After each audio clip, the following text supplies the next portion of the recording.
Live NFL trivia every Wednesday night on Twitch at 9 p.m. Eastern. Come show off your football knowledge for a chance to win cash prizes. Check the link in the description to find out more. And now, on with our feature presentation.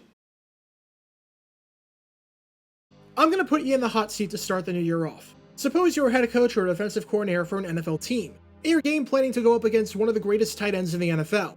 He's been a menace for a while, and he's clearly the X factor in this game. If you can stop him and contain his production, you're going to win. If not, you're going to lose. What do?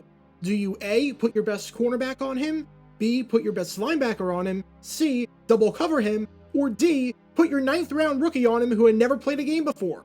If you chose option D, congratulations. You're really stupid. You're also the defensive coordinator of the Cincinnati Bengals. In a 1980 game against the Tampa Bay Buccaneers to open up the brand new year, the Bengals had what had to be one of the worst defensive game plans and ideas ever, to the point where even the tight end was confused as to why the Bengals were playing him the way that they were. It was a game plan questioned by just about everyone, from fans to reporters to even the players on the opposing team.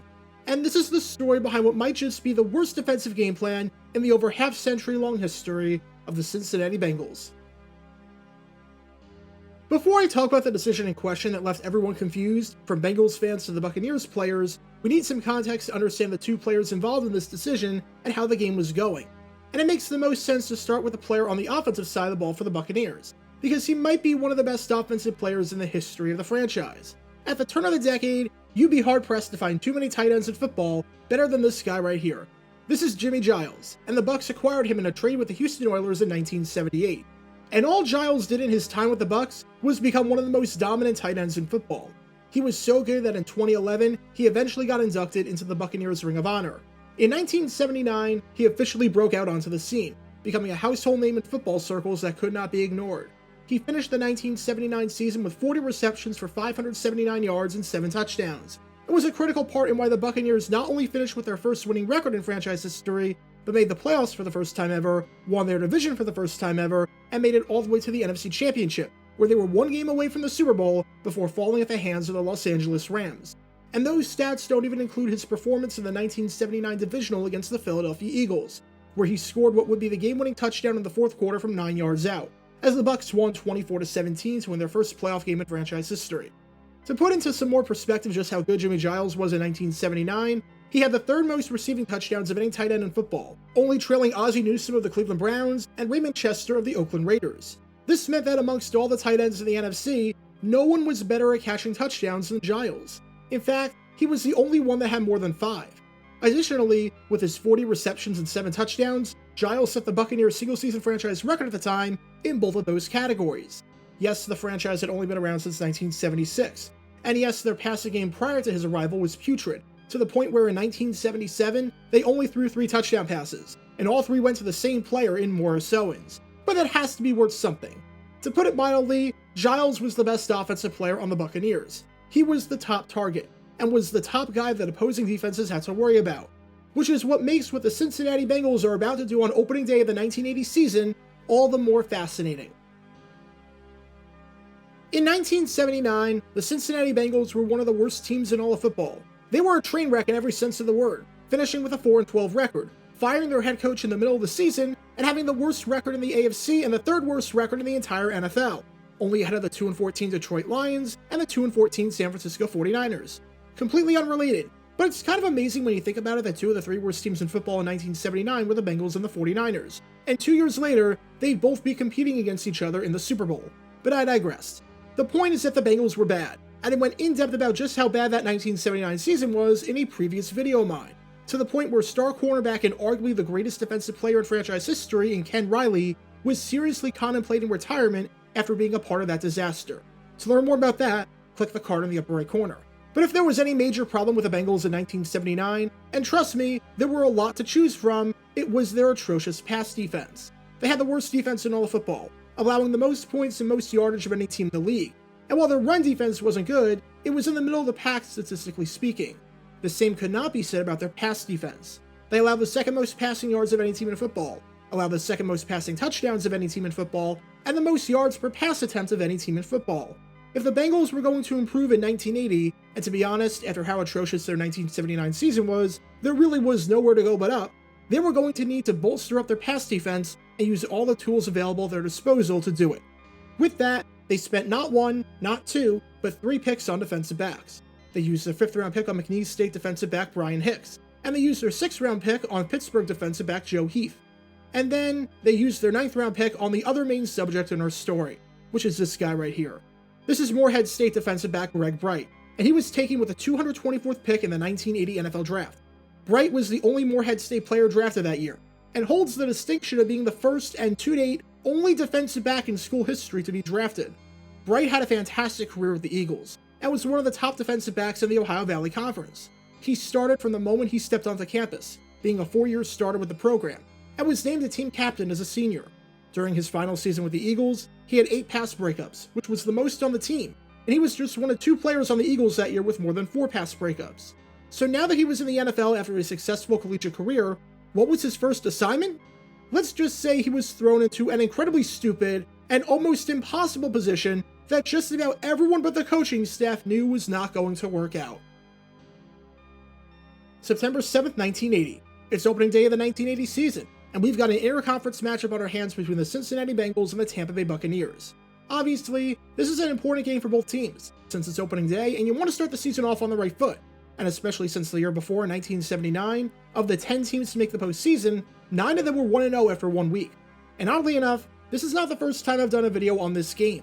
Over a year ago, I talked about this game being remembered for being played in some of the worst weather conditions imaginable, including a thunderstorm where, incredibly enough, the NFL did not stop the game.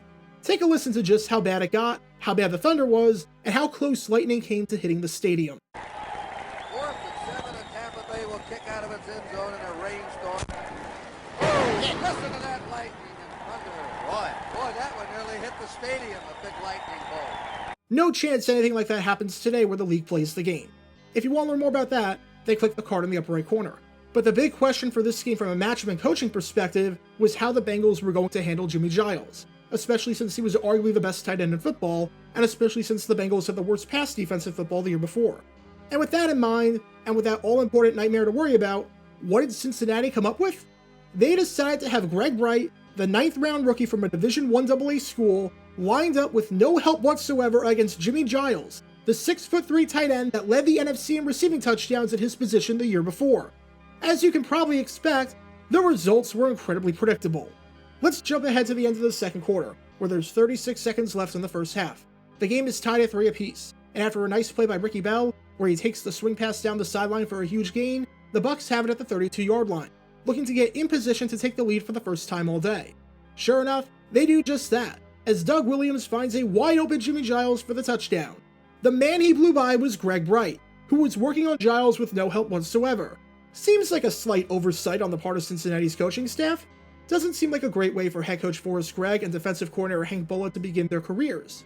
But don't worry, they didn't learn their lesson or make the necessary in-game adjustments, and it only got worse. It's now the fourth quarter, and there's 2 minutes left, with the Bengals up on the defending NFC Central champions 12-10. Even though the sun is out and the rain from earlier in the half has stopped, the field is completely waterlogged by this point, making it one giant turf puddle. With the Bengals trying to punt it away, Pat McInally fumbles the snap and gives the Bucs incredible field position. They're already in field goal range after this special teams disaster, only down by 2. McInally was disgusted by this, and would later say on the punt, "It was a good snap. I don't have any excuses. I don't know what happened. I've never had it happen before. It just hit my hands." But after that debacle, the Bucs had the ball deep in the red zone, well within field goal range to take the lead, and well within striking distance to get a touchdown.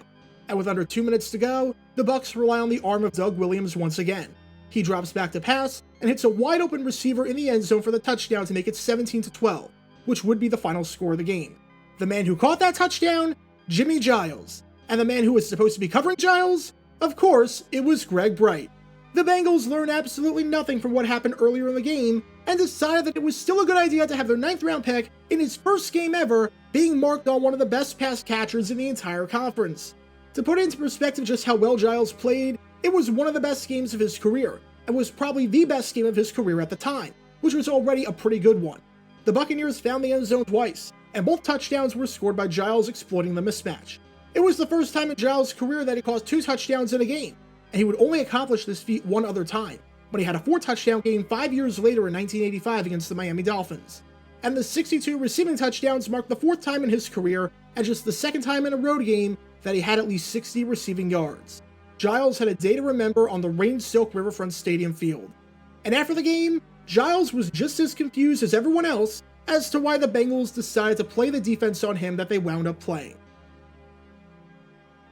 Anytime you have a player on the winning team criticize the coaching on the losing team and thinking that the opposing coaching staff was completely clueless, you know that's a good sign.